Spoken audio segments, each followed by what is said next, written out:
Amen. Praise God, praise God. Salamat po sa lahat ng buhay ng mga kasama natin ngayong araw na to. Welcome po Sister Mimi, Ginto, Kimi, si Almini, si Casey, si Ate Arlene, Sister Ivy, si Rosnel, si Diana, at Sister Eva. Yeah, praise God. Ngayon pong gabing ito ay kasama ko po ngayon sa bahay si Almini, si Arlene, si Tuper, si Noah, kaya tsaka si Kuya Buning po. Nagfe-fellowship kami kanina.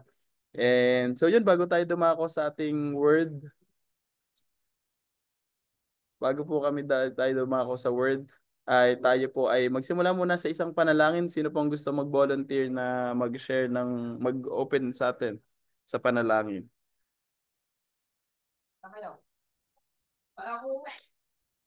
Sino pong gustong mag-opening prayer? Yan. O, unahan na lang, paunahan. Sinong unang magtaas ng kamay? Sino po gusto mag-pray? Hello? Anybody home? Sister Mimi, baka gusto niyo kayo na mag-opening prayer.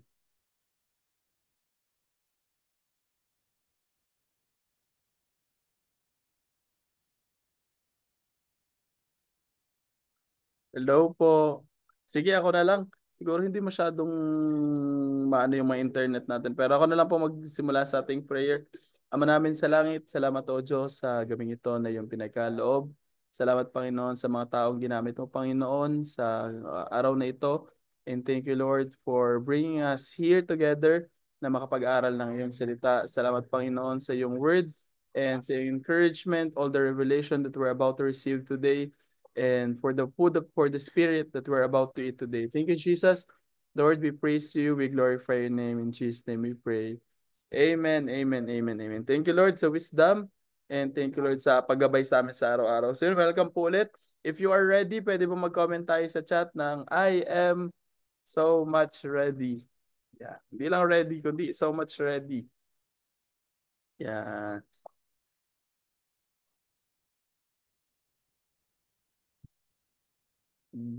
Wala pa rin. Yan, sa Ate Rosnel. So much ready na sa Ate Rosnel.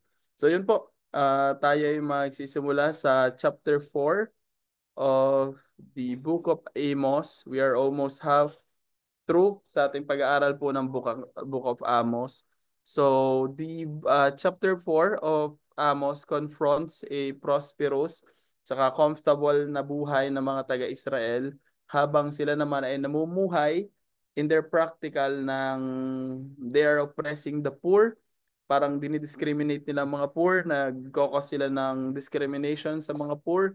And also, they are ignoring God's correction in their nation. So, dito mababasa natin sa chapter 4 yung mga iba't ibang kaparaanan ng Panginoon upang i-disiplina sila. So, from drought, from tagtuyot, mga military defeat, from sa mga insekto, lahat ginamit ng Panginoon. Pero we can read from this chapter na even all of those things na ginamit ng Panginoon, hindi pa rin sila nag-return back sa Panginoon. So, on the end, on the last verses ng chapter 4, mababasa po natin kung paanong sinasabi sa Israel that they should prepare to meet God. The nation should prepare to meet God. So if we will cluster this whole chapter 4, kung mababasa natin tong buong chapter 4 na to, pwede natin siyang i-cluster sa apat na cluster. First, the cluster 1 is chapter 4 verses 1 to 3. Ito yung judgment ng Panginoon dun sa mga wealthy na mga people, yung mga taong sobrang lubos-lubos yung yaman. Actually, nakakatawa nga dito yung ginamit na word dun sa na yung ginamit ditong word sa mga wealthy women, they said that parang cows of Bashan. Sa ibang version naman ay fat na mga pig o mga tatabang mga baboy. Kasi during this time, yung parang beauty standard sa kanila is yung medyo voluptuous ang katawan, yung malaki ang katawan, yan. So, nakikita natin yung parang pag hindi pag-agree ng Panginoon dun sa prosperity na walang kasamang compassion sa kapwa at yung prosperity o yung pagpapala ng sa wealth pagdating sa finance, pero pinoprovoke nyo naman ng Panginoon, hindi kayo nakikinig sa Panginoon. Sa cluster B naman, we can read from verse 4 to 5, yung mga vain ritual worship naman na ginagawa nung mga taga-Israel. So meron ditong dalawang ritual center. First is the Bethel. Siguro naririnig niyo yan, yung Bethel na tinatawag. And the second one naman na makikita natin ay sa Gilgal. So they are offering multiple offerings, nagbibigay sila ng mga offerings nila, nagbibigay sila ng mga tithes nila. Pero makikita natin dito that their worship is described as with leaven or pampaalsa, na kung saan parang nagpapakita siya ng worship that is not true or false kind of worship. So they are ritual, they are doing yung mga tithes, nagbibigay sila ng mga offering, pero hindi sila nakakalugod sa paningin ng Panginoon. And on cluster 3, ito yung nabanggit ko na pinakita dito at sinabi ng Panginoon yung mga different ways kung paano ang Panginoon na nagbigay ng mga list of progressive disciplinary action para sa kanila. Una, yung pag-build health ng mga tinapay, pagpapaulan, pagpapadala ng mga locust, ng mga iba't iba pang insekto, ng mga military deaths, and everything that God can do para lang ma-awaken sila na what you are doing is not right in the sight of God.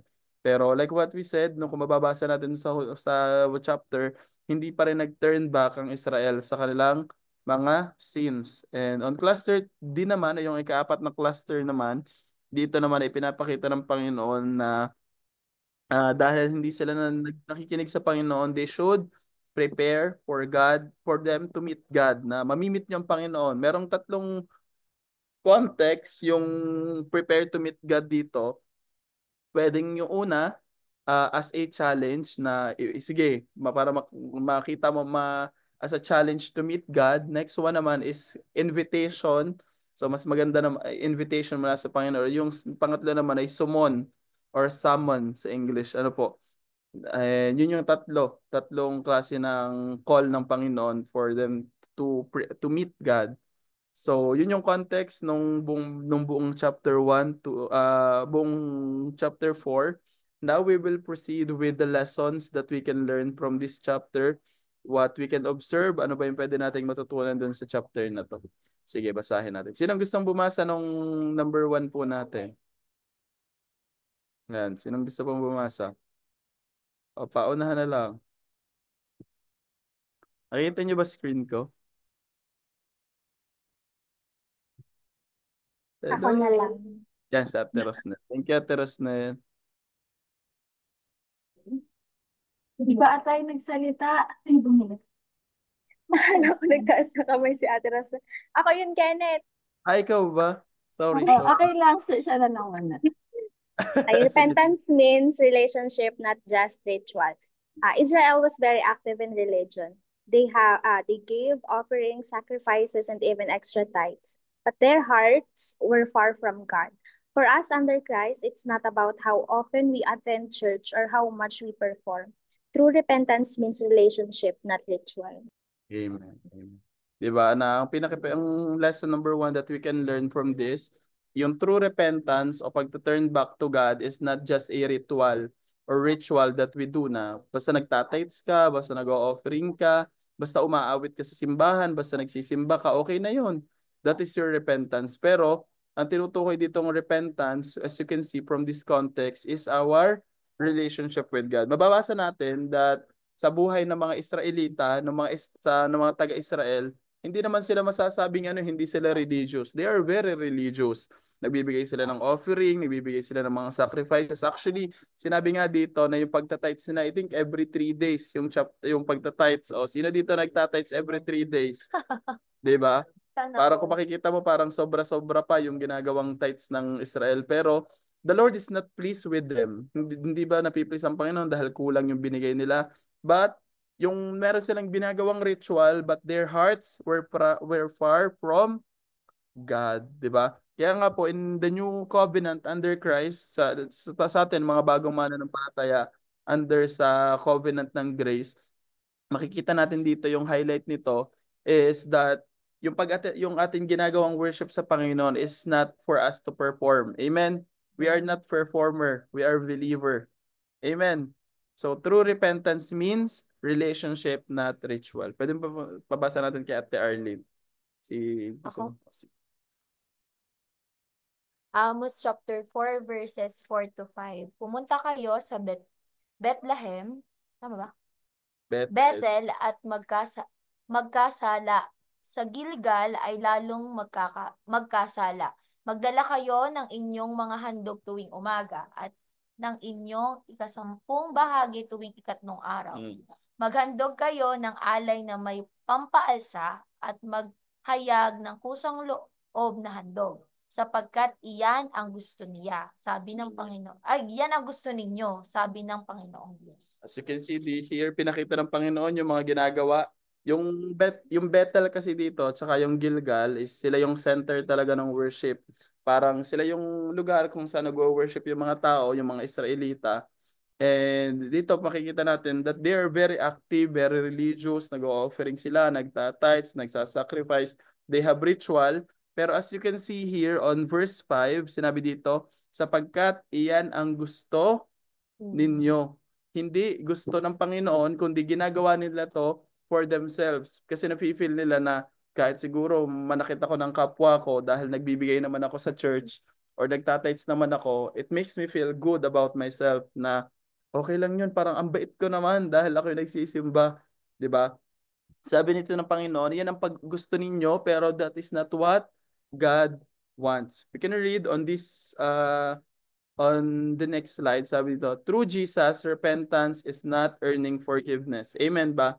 Na kapag tayo po ay may ginagawa na mga ritual or may ginagawa tayo, everything na para sa Panginoon, hindi natin to ginagawa para tayo patawadin ng Panginoon. Amen. Because you are already forgiven ng Panginoon. Amen. Hindi yung, magtatites ako para ako ipatawadin ng Panginoon, or I will pray para ako ipatawadin ng Panginoon, or magbabasa ako ng Bible so that God can forgive me. Magbibigay ako sa church para ako ipatawarin ng Panginoon. Hindi po. So it is not a performance based na yung makukuha mo yung merit mo depende din sa ginagawa mo. So pero ang tinutukoy dito, sabi to, it's returning to the one who already forgave us. Amen. We run back to relationship, not rituals. Ibig sabihin, ang pinapahalagahan ng Panginoon ay hindi yung it is not your ritual, yung ginagawa mong mga ritual, yung ginagawa mong mga panalangin ng alas 3, panalangin ng alas 6. It is not just that, but it is your relationship and it is your heart to God. Kaya nga, pwede bang i-comment natin sa chat, relationship over rituals. Yan. Mas mahalaga ang relationship over rituals. Amen? Do you believe in that? Na ang ating relationship sa Panginoon ay higit kaysa dun sa mga rituals na ginagawa natin. So, ang pwede natin maging example dito, pwedeng for example, ang isang husband o isang lalaki, nagbibigay siya sa asawa niya ng bulaklak every week. Basta every week bigay siya ng bigay, pero hindi naman siya nakikinig dun sa kanyang asawa. Hindi din siya nagbibigay ng time para sa kanyang asawa. Hindi niya rin pinapakinggan. Wala silang fellowship ng asawa niya. Masasabi ba natin na that kind of relationship is fruitful? 'Di ba? Hindi naman. Because it is not just about the ritual of giving flowers, but it is our intimacy with God. Kaya nga ang word natin dito sa lesson 1 is relationship over ritual. So, wag nating i-substitute yung sumimba naman ako ngayong linggo, hindi na ako magpe-pray ngayong araw na ito. O kaya ay nagwalis na ako sa church, hindi na ako magpe-pray yan. So when you repent to God, it is not just your actions, but it is your heart towards God. Amen. Amen. Amen. Amen. So gusto ko lang i-highlight tong part na to na when we go to God, when we worship God, when we honor God, when we obey God, it is not our way of earning forgiveness, but it is returning to the one who already forgave us. Amen? Amen. We run back to relationship, not rituals. Amen. So, ibig sabihin, pwede palang isang tao ay religious siya, pero hindi siya nakakalugod sa Panginoon. So, let's move on to our next slide. Sinong gusto pong bumasa? O, paunahan ulit. Yan, sa Ate Rosnel na. True worship is about God, not about us. The people of Israel loved their worship. It was fun, exciting, and pleasing to them. But God saw it as corrupted because it wasn't about Him, it was about them. As new believers, this reminds us worship is not measured by how it makes us feel, but how it honors. Amen. Amen. Thank you, Ate Rosnel. So our worship, the true kind of worship is not about you, about sa sarili mo. Pero ang tunay na pag-worship dapat, it is about God. Kasi makikita natin yan, di ba, sa Israel, na ang ginagawa nila, nagbibigay sila ng mga ritual nila, nagbibigay sila ng mga offerings nila, nagbibigay sila ng tithes nila. Pero you can read on verse 5, sa chapter 4, verse 5, na ito ay ginagawa nila because ito ay nakakalugod at kinatutuwa ng mga tao sa Israel. Hindi dahil kinakatuwa ito ng Panginoon. So ang bilang new believers under the new covenant, this reminds us na ang ating worship is not measure or hindi natin siya masasabing worship about kung paano niya tayo, how it made us feel. Hindi siya tungkol sa kung anong pakiramdam natin habang wino-worship natin ang Panginoon. It is not about you, but it is about Jesus Christ. Pwedeng sabihin mo na, ay, ang saya, masaya ka nga na nag-worship ka, pero hindi mo naman na-honor si Lord dun sa ginagawa mo. So our worship should be about the Lord Jesus Christ. Amen. So, ang makikita natin dito, sinabi ng Panginoon, ang sa Juan chapter 4, verse 24, sabi, ang Diyos ay Espiritu, kaya't ang mga sumasamba sa Kanya ay dapat sumamba sa Espiritu at sa katotohanan. So under Jesus, worship isn't just about temples, it is not just about offering, hindi lang siya about ritual, it is about living a daily life na surrender sa love ng ating Panginoon. Amen. So worship is not just a song na ay pag kumanta ako ng Christian song, worship na yon. So worship is not just a song or set on Sunday. Worship is a lifestyle. Pwede ba i-chat natin yan sa comment? Worship is a lifestyle. Hindi siya parang tuwing Sunday ka lang mag-worship. Hindi siya ganun ano.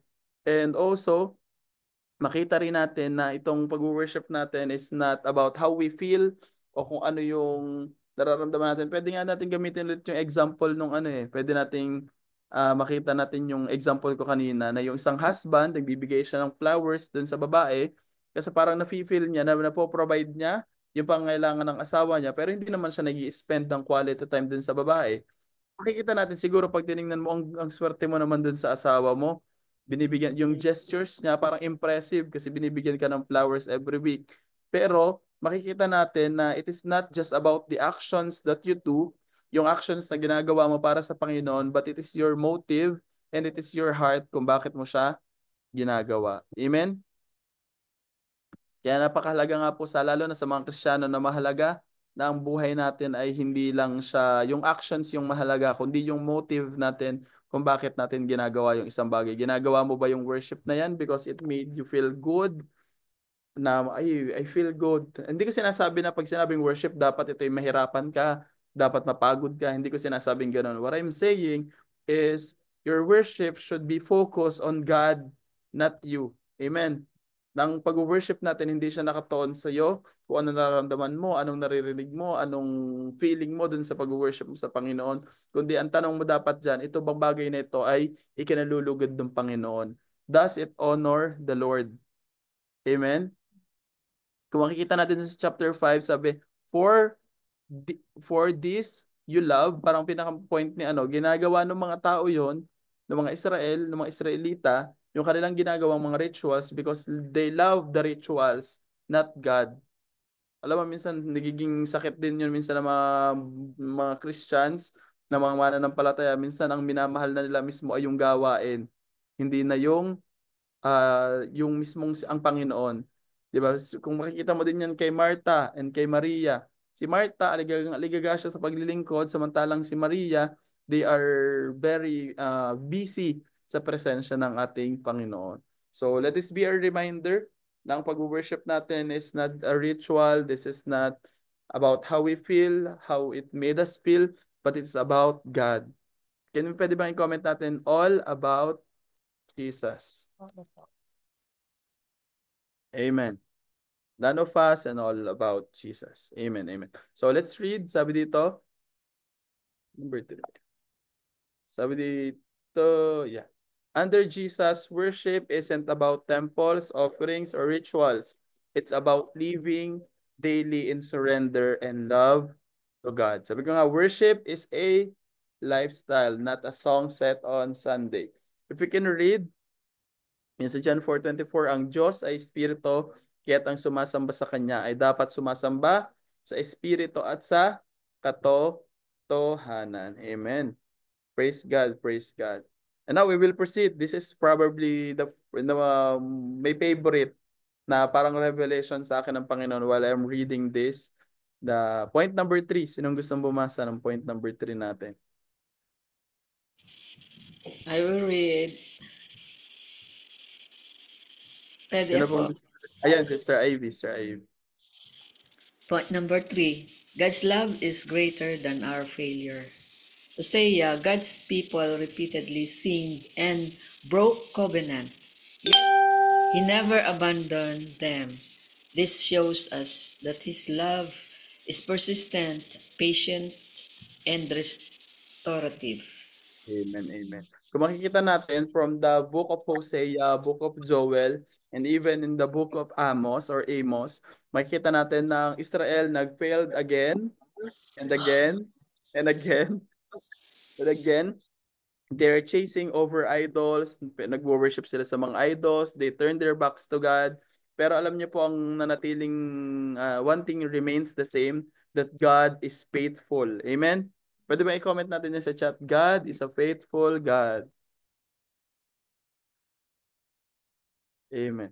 Truly na ang Panginoon ng si Jesus, napaka faithful niya. If we can read, kahit paulit-ulit na nagkakamali ang Israel, God still pursued them. Sabi ko nga sa inyo, pwede naman pabayaan na ng Panginoon ang Israel na bahala na kayo dyan, ang titigas naman ng mga ulo nyo, parasahan ko kayo.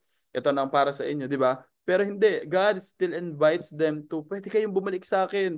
Pinipursue pa rin kayo ng Panginoon and gumagawa ang Panginoon ng kaparaanan para sa Israel, para silang lahat ay ma-redeem at bumalik sa Kanya. So this points forward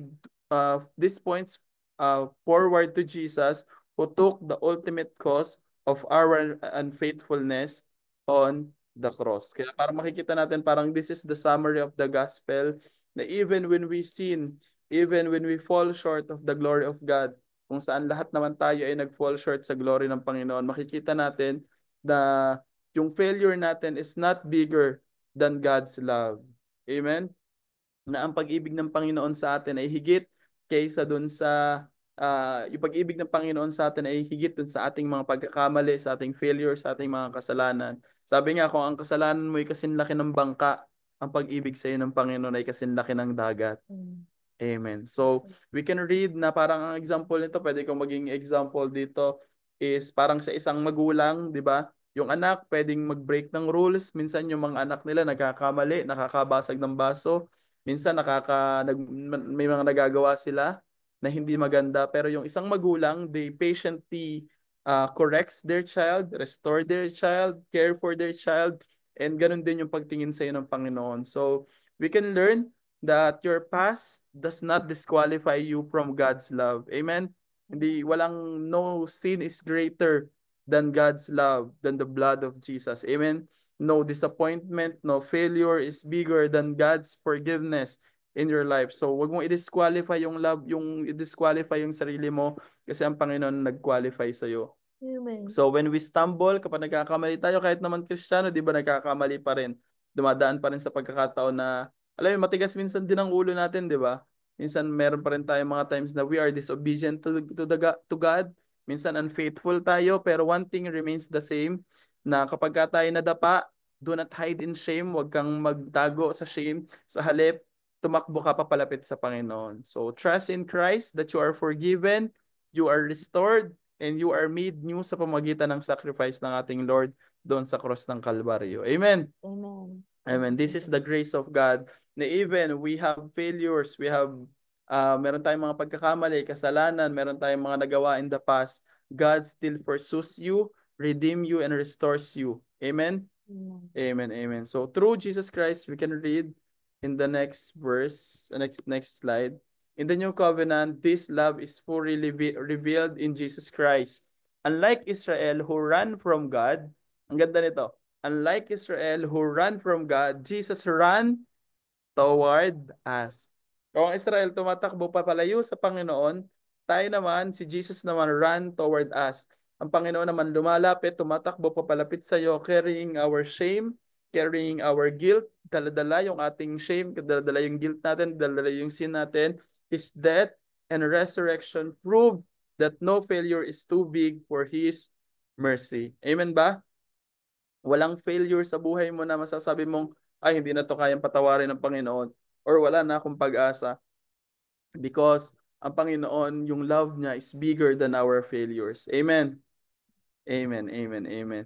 So, kung makikita natin, kung if you are with us during the book of Hosea na pinag-aralan natin, makikita natin yung na si Gomer, mirror siya ng pursuit ng Panginoon sa Israel na despite yung unfaithfulness niya, despite yung sa pagiging matigas ng ulo niya, despite sa kanyang pagiging sinful, kung siya ay sinful, the Lord is faithful. Amen? Na minsan nagkakaroon tayo ng mga pagkakamali, but yung pag-ibig ng Panginoon, yung pag-ibig ng Panginoon is very persistent, very sacrificial, very restorative kasi yun ang plan ng Panginoon sa iyo. So kaya pag nakarinig po kayo ng mga preaching o mga mga mensahe na nagsasabi na kailangan mo tong gawin itong isang bagay na to para mahalin ka ng Panginoon, yan po ay mga false teaching. Yan po ay mga false na katuruan. Bakit? Dahil malinaw na malinaw po sinasabi ng Panginoon, kailan daw tayo minahal ng Panginoon? Nung ikaw ba ay nagbigay? Nung ikaw ba ay nagbago na? Nung ikaw ba ay mahal mo na siya? Nung ikaw ba ay nagsimba natin ng Bible study?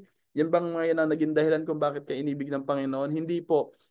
Ang sinabi ng kanyang salita, while we were still sinner, Christ died for us. Sabi nga niya, but God, this is how God demonstrates His love for us, that while we were still sinner, Christ died for us. So even the time na hindi mo naaalala ang Panginoon, hindi ka pa marunong mag-pray, hindi mo pa kilala ang pangalang Jesus, hindi ka pa tumatawag sa pangalan niya, God already love you. Kaya nga parang wala kang kayang gawin na pwedeng makapagtanggal ng pag-ibig ng Panginoon sa iyo. Kaya nga yung mga nagsasabi na kailangan mo munang mag-offering, kailangan mo muna itong gawin itong bagay na to, kailangan mo na maging perfect ka sa Panginoon, sa harapan ng Panginoon bago kanya mahalin, those are false teachings. False teaching. Amen. Sapagkat nung unang-una pa lang ikaw ay inibig at minahal ng Panginoon. We can read sa Romans 8:38 to 39. Sabi dito, malinaw na malinaw po ditong sinabi. Makikita po natin, sapagkat natitiyak ko, walang makapaghihiwalay sa atin sa kanyang pag-ibig.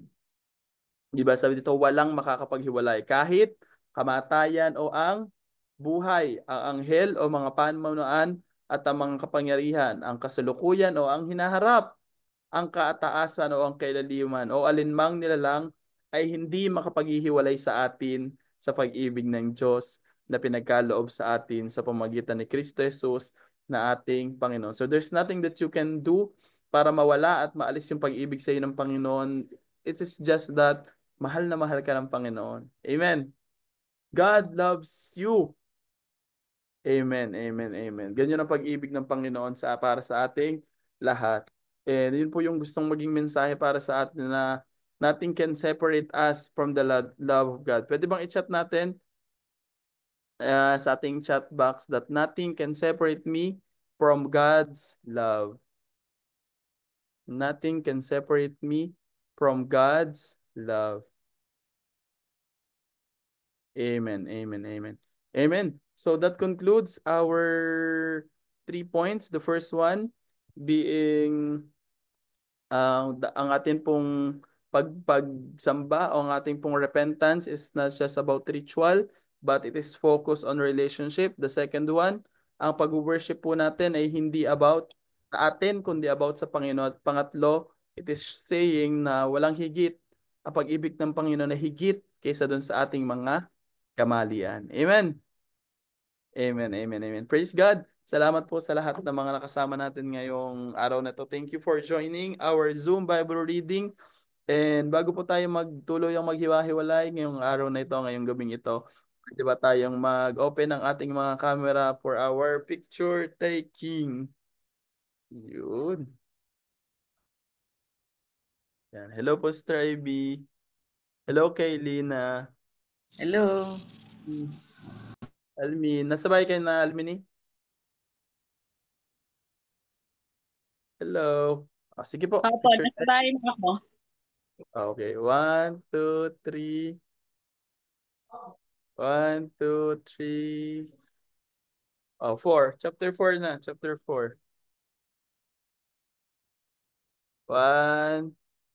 Chapter 4. 1, 2, 3.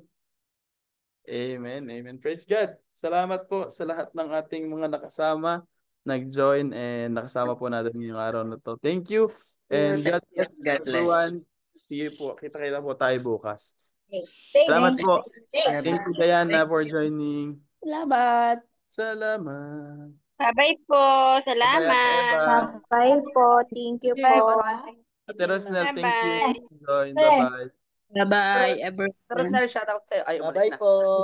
Almin, bye-bye. Kimi, bye-bye. Kumukha ni UB si Kimi, ano? Parang magkapatid. Short. Ayan na. Ayan na. Ayan na. Nag-leave na, bye-bye.